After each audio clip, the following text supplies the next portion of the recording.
Hello everyone, today is a different video, but something I'm very proud of. Today I was actually able to speak with a content creator named Foxglove, who is more of a political viewed guy, I would say, self-proclaimed leftist, and he believes in a lot of different values on the Democratic side. Me personally, I'm not affiliated with Democrats or Republicans, so it's very interesting to have a conversation with him with somebody like me who doesn't really find himself in politics that much. I was able to connect with him after watching his Why Sneeko is a Dumbass video, which is actually a pretty good video. You should go check it out. I will leave the link to his channel down below in the description. Also, if you would love to see more content like this, please like it, please subscribe to the channel if you want to see more videos, and hope you enjoy your day and enjoy the video. Explain to me like your political status, like where do you range on the political spectrum? I'm not really so in tune with politics, but I would love to hear from you, who seems like from all your content on YouTube, you seem way more into politics. Yeah, sure. I would probably consider myself pretty significantly left. Not necessarily like far left. Probably call myself a sock dem, if you know what that is. I do not. Please explain. Yeah, like a social democrat. So that means like fundamentally still like mostly a capitalist. But that means Right. like, sorry, what? No, I'm listening. Go ahead. It's like in favor of like, social safety nets, countries like, Denmark and Sweden and all those Yeah. like, progressive like countries that have like free healthcare and education and stuff like that. Socially, I'm pretty progressive. But yeah, no, that's pretty much where I am. I'm not like a socialist or a communist or anything. I just, I like government programs, and I like socially progressive things and electoralism and all of that. Awesome, man. I love to hear it. It sounds like you have like a lot of the takes that Bernie Sanders would probably have, if I'm not too wrong about that. Yeah, I mean, he's who I voted for in the Democratic primary, so that would be pretty accurate. Wow. Yeah. Okay, yeah, wow. Okay. Well, I have actually a few questions to ask you. So I actually sent you these kind of like a couple days before, and I just wanted to pick your brain on certain things, and I would love to hear like your opinion on them. The first one that I had told you about was, do you think like American politics has kind of fallen off the rails in recent years? It kind of seems like it's more of a popular vote rather than the person who can run the country the best. That's in my opinion. I feel like now we're looking at people who are in Hollywood to run the country, which is insane to me. These are people we would just see on TV, and now we're telling them, oh yeah, it's fine, you can go ahead and run for president. Do you think we're still in a good place? Yeah, that's a really big question. I would say that the United States is on a bit of like a populist bend. So I think that could probably explain a little bit of why people felt like I don't know, maybe Trump was the right answer. People were probably just a bit tired of all of the standard politicians. But I don't agree that I obviously don't agree that Trump was the right answer. I'm not for that. But yeah, no, I don't think anything. Although Trump was very unique and very specific, Super unique, man. yeah. It's hard to say whether or not he is like a representative of what like, and I'm going to be a little bit partisan here, but I do think that one party does that a little bit more than the other. Like Joe Biden is not a TV star, or really any of the Democratic nominees. Right. But yeah, I feel like it really depends on whether or not Trump stays involved in politics.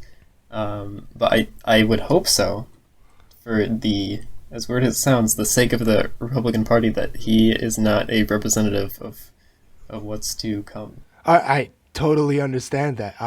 Ridiculous, as crazy as that sounds as well. I totally understand that, as many people actually have voted for him. So what do you actually think about like Dwayne "The Rock" Johnson running for president? Ah, man. Okay. No. No. I do think that like being liked as a president is important. And as a president, you make a lot of your decisions by listening to your advisors. However, you also appoint those advisors. So I feel like if someone I personally if Dwayne the Rock Johnson ran, I wouldn't vote for him. I would consider it if he had some good policies, but I wouldn't really have any reason to vote for Dwayne the Rock Johnson over another like candidate that I like with similar policies who has more experience. And that's the same reason, on top of the fact that I didn't agree with a lot of Kanye's policy positions. That's why I really wasn't into Kanye. Now here's the thing, right? So like somebody like me who has like the power to vote and like doesn't really take politics seriously. There's so many people out there like myself who are gonna be like, "What? The Rock? Hell yeah, I'm gonna vote for The Rock." Like we don't even care like what he's gonna do. But like, people like myself are gonna just be like, "Oh, well, I don't really care." But then there's people like you, who actually take politics seriously and want the country to actually be in a stable position. I don't know who's gonna like outweigh more because like there's gonna be people who are gonna vote for memes, right? There's gonna be because our generation is like straight up. Let's see what's the funniest thing that can come out of this, and then there's gonna be people who are gonna be like, "Oh, why are you doing this?" Because we're Gen Zs. I don't know. It's so stupid that that's the way how we think now. And Yeah, for man, sure. I can't wait. I genuinely can't wait to see like his campaign strategy out of everything. That would be the funniest part about that. Yeah. Wait, is that real? Is he actually going to run? It seems like it. There's actually been kind of rumors, a lot of talks. It's actually been for like a couple years now, but it seems like he's gearing up for the next presidential candidacy for sure. I mean, listen. I mean, anyone can run. I'm not gonna like stop anyone from running. I mean, I'll just have to see. I'll just have to see his platform if that happens. And he's an influential figure. He is. Yeah, I mean, Arnold Schwarzenegger. He was the representative for California. Right. Exactly. So yeah, I mean, really, it's up to the people. That's all. That's all I. That's all. It's up to the people. Yeah. Well, But yeah, what you said about like whether or not one would like outweigh one another, that's interesting. But I also think looking at third parties also kind of gives us an insight into kind of maybe what that would look like, because unfortunately, in almost every single case, third parties only serve to spoil the vote. What that means right. is there could Like be a small percentage. yeah, there could be like there could be like 52% Republicans in an area in like a swing state or something, and 48% Democrats. However, there's like a subset of the Republican. There's like a separate, more like right or maybe more moderate right Republican third party that ends up getting like 3% of the vote. Even though it only got 3% of the vote, if all the Democrats rallied behind that one party, well, then the Democrats would win. Even though there's less Democrats in that in that state, they would still win because of the third party that kind of spoiled it for the main like Republican Party. Wow. Okay. Wow. That's actually interesting. I did not actually know that. Wow. You learn something new every day. Yeah, yeah, and it's arguable that that is less of the fault of like third parties themselves, but also just the fault of like the way our voting system works. Right. There are other like systems where it's like ranked choice voting. So if your candidate doesn't win, then you choose like your second choice. So if your candidate doesn't win, then all of those votes get reallocated to everyone's second choice. So in that case, the Republicans would probably still win. So I mean, for you, especially who voted for Bernie Sanders, correct? What was that like after you realized like, well, Bernie Sanders isn't going that far, and now you're gonna have to vote for either what was it, Joe Biden, correct? Yeah.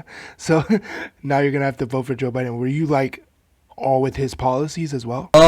Yeah, no, I remember that, man. There was a month, maybe like 2 weeks or so, where it looks like Bernie was like, who's the front runner? He Yeah, he I do looked like he was remember gonna. that time because I live in New York.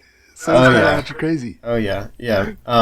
But yeah, I honestly was. I honestly kind of didn't think that. I mean, I wanted it, but I didn't really expect Bernie to be the nominee.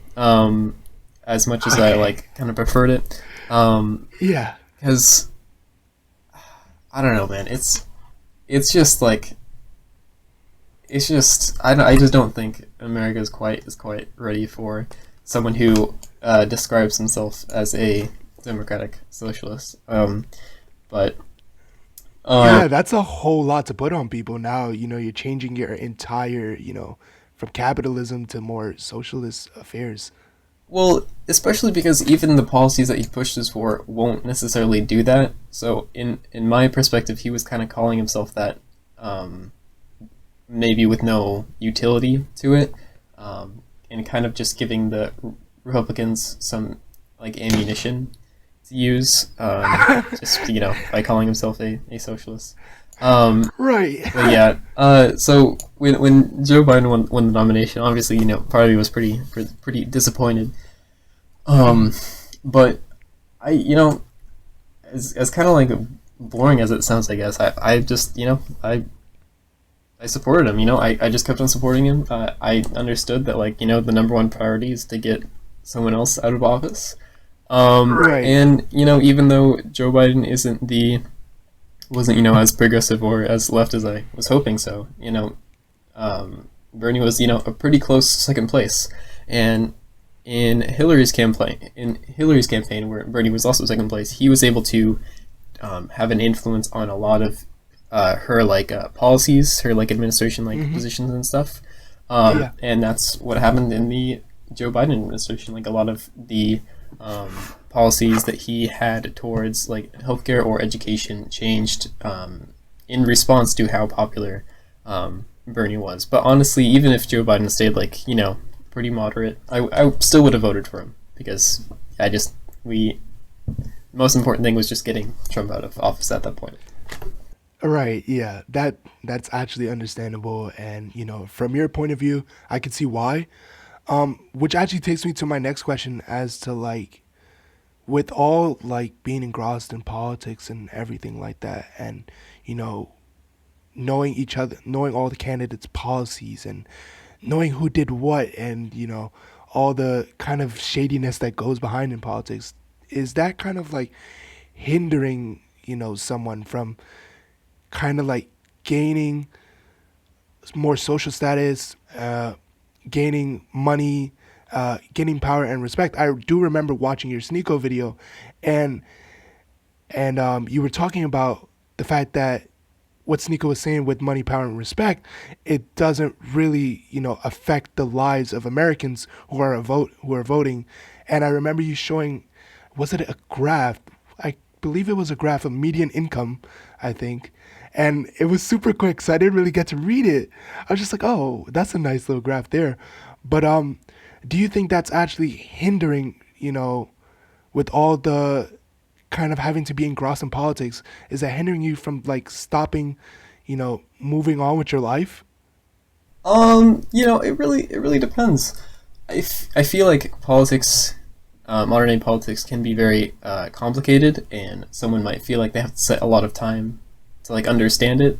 But honestly, what I was advocating for, just to vote, just to take the 5 minutes it takes to, you know, get your mail-in ballot and just vote. Hmm. No, I don't think just voting is going to hinder your ability to, gain capital and gain status. Um, Well, not just voting, right? So I'm talking more about learning about your candidate, because learning about the different candidates, in fact. Because if you're just voting, that's not really the smart thing to do, right? You can sure, always sure. just vote, but smartly voting takes a while. Sure. Yeah. Every single I don't for your vote by mail, you also get for the bare minimum research.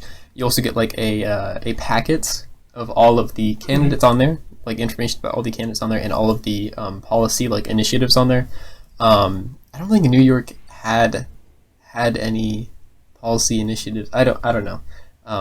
Like on when did you get a mail-in ballot for 2020? I did get a mail in, but I didn't actually get any like policies of the different candidates and stuff. Right, So like right. my mail in ballot, it was like just this super small thing where you kind of like fill out a form and whatever. And that was about it. It was, I actually think I still have mine because I didn't actually vote. I was actually planning to vote and then I didn't vote because I was just like, I don't really like, agree with everyone's policies. And I feel like, yes, it is my right to vote, but at the same time, like, do I agree with everything that either each of the candidates are talking about? I don't really agree with both of them, so I didn't really feel comfortable doing so. Sure, sure. All right.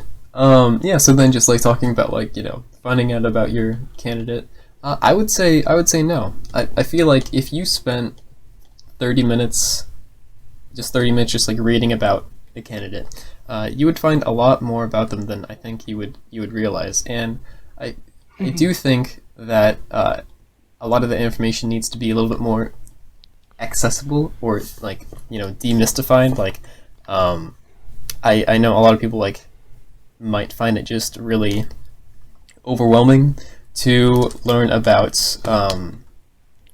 different candidates, but for that little time, like if you want to like learn about every single candidate, I mean like an hour or two um, tops. I feel like number one, it's just not a whole lot of work, and number two is kind of, in my opinion at least, from my perspective, it's a small price to pay to learn who you like side with most, and especially because in the context of gaining money and power, what Sneaker was talking about, especially in that context, taking aside the time to learn about what governor, like what like House representative, what president, of course, even would represent your interest best or represent what you believe would be the best.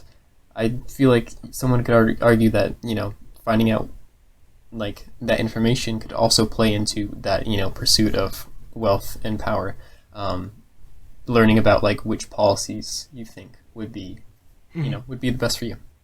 Yeah, I agree with that. I also kind of agree with more the fact that you voting for your local government more, I think, is like so much more impactful than actually voting it for federal government. It's way much more different. I think with your local government, it's kind of like affecting your community, where you live and so forth. So I believe that you should always take action when it comes to your local government rather than the big kahuga in when it comes to voting. Yeah, I personally agree with that. Yeah, for sure. Of course, yeah, and especially for local voting. I know New York is a very solid blue state. I live in a very solid blue state as well. Just because you live in a solid blue or solid red state doesn't mean that you can't vote for like the more local things. I live in a solid blue state, but the district that I live in it's a battleground district. I mean, there's a Republican representing our Really? district right now. Yeah, yeah, and that's I mean, so yeah, there's always like, sure, there's like the big exciting presidential race, but there's always those smaller battles that are more important to your community like directly. Yeah, for sure. I think wrapping up here. So should we really be engrossed in politics in the first place? As you explained before, it doesn't take that much time to learn about your candidate. It doesn't really take that much time to learn about the different people's policies. But should it be like everything that we stand upon in terms of like we believe that whatever they're saying is right, and and whatever they say is basically gospel. Because I feel like a lot of people, when they go behind a candidate, they are extremists, basically, saying that whatever they say, we go for it. Do you even see yourself in that category? No, no, of course not. I don't see myself as someone who just blindly follows the word of a president who I voted for. Okay. Although I think it's a bit different from my perspective, because if a politician says something, then I will like I'll I'll spend more time, like researching it. Like, oh, okay, well, what has this policy looked like in like comparable countries, or like when he said this, did this like actually happen? Yeah, stuff like that. So I understand like things like that takes up even more time of someone else who really isn't into that kind of stuff.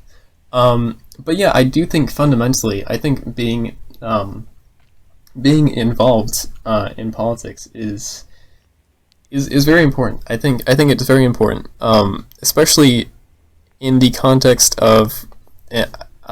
I know this, like, just optics wise, it's not a good word. Okay, I understand, but a lot of people who might be a little bit more just like socially privileged might not really see the value of it, but a lot of people who maybe aren't so much don't really see how someone like could not be involved in it, because someone might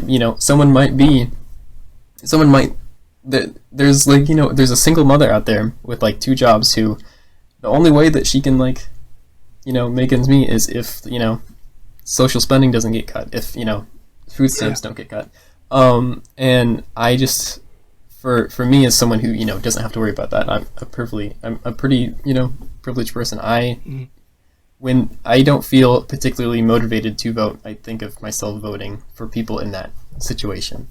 Wow. Okay. And we live in a republic, but fundamentally we live in a democracy, and democracy only works when everyone's voice is heard. So I do think it's important to be involved in politics. Yeah. Well, it's actually interesting you brought up like more undeserving communities. I've actually been around a couple undeserving communities in my past life, and when we talk about politics and like more undeserving communities, socially impacted communities that are not as wealthy, I guess when I'm around them, I realize that yes, they would want a candidate, but no, they won't actually go out to vote.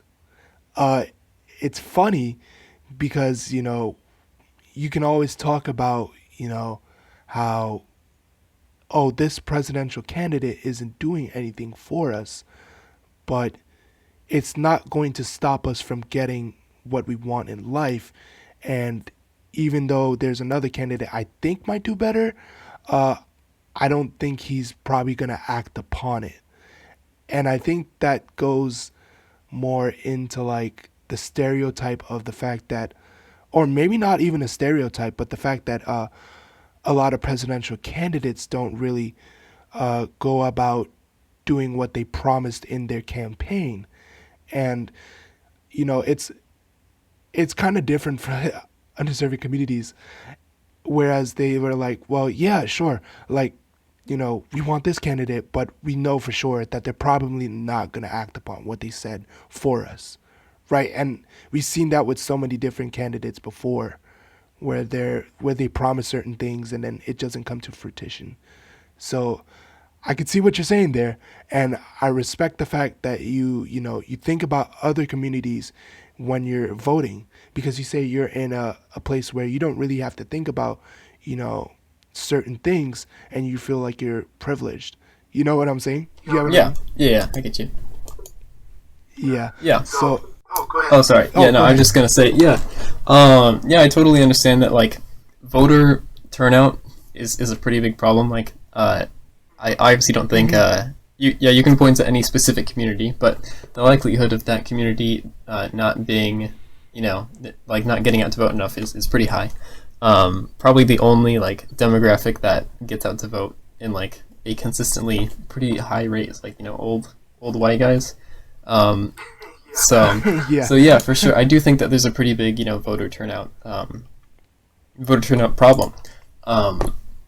And then the thing about politicians like following through with promises and stuff. I do think that is I do think that of course that's going to be a worry. That's going to be an issue at the front of people's minds.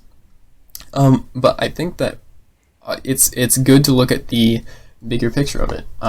Because what's stopping a politician from enacting a lot of the policies that maybe they want to, is because they need support from the other two chambers of government, right? The House and the Senate. And the House and the Senate, if you want them to be more, if you want them to be friendlier to your presidential candidate, you have to, you have to also get involved in those as well. Like, every 6 years, you vote for a new senator. Every I don't remember the name. I don't remember the. I think it might also be. No, every 2 years you vote for a new representative. I think those are an important piece it's two. as well, but also just in general, politicians not following up on their promises. I think we can both agree that that's nothing new, or that's nothing specific to either party. It's happened in time. Yeah, for sure. And I think that the way we solve that is to hold them more accountable by being more active in politics, right?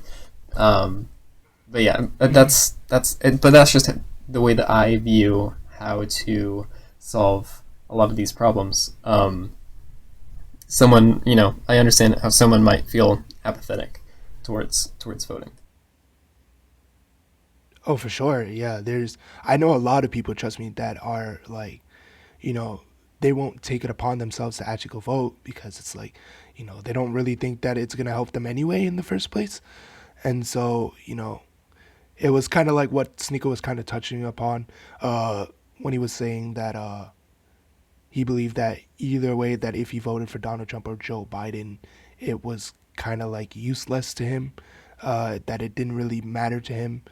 And does that seem like he's selfish to not really act upon what he's given? Yeah, I'd say so. I can understand if Sneeko was saying like, I didn't really vote for a president. Like on the ballot, I didn't write in which president I wanted because I live in New York and it doesn't really matter which one I vote for. But the statement that he said, where it's like, if you voted for Joe Biden or Donald Trump, you're kind of a bum, or whatever he said. He wasn't specific to blue states or red states. He was just saying in general.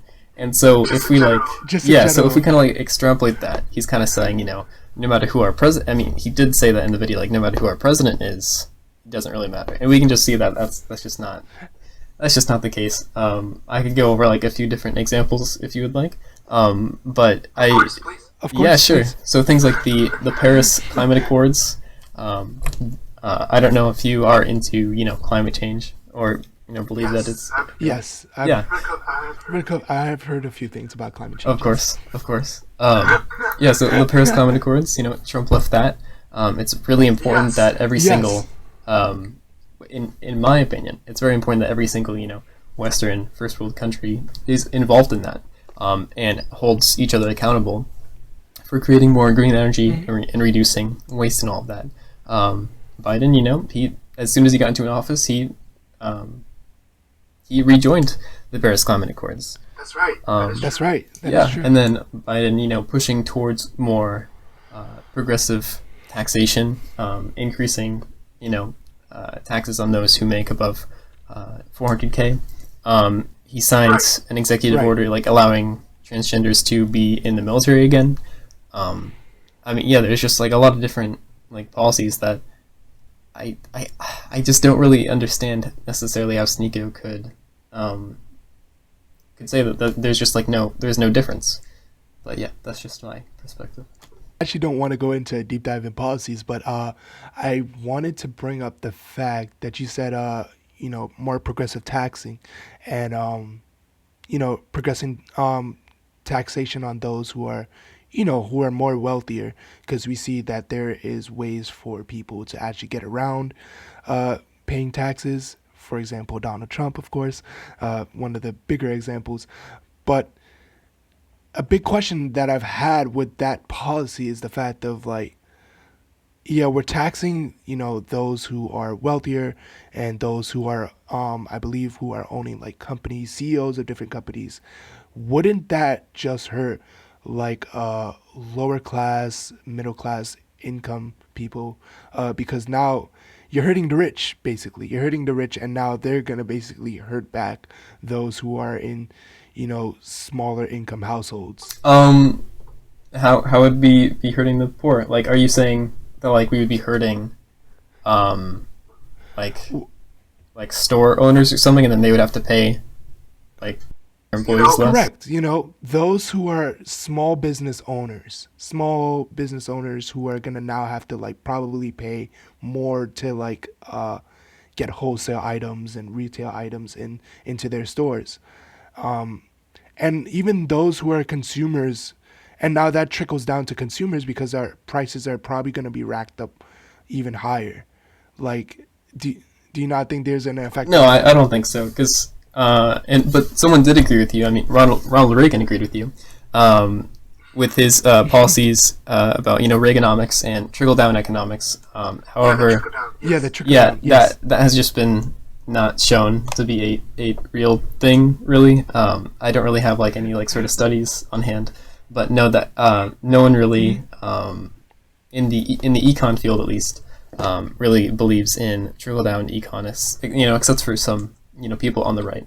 And then with the thing with like Right. the falling wages, we don't really see that in countries where there is progressive taxation, like the Nordic countries or Germany.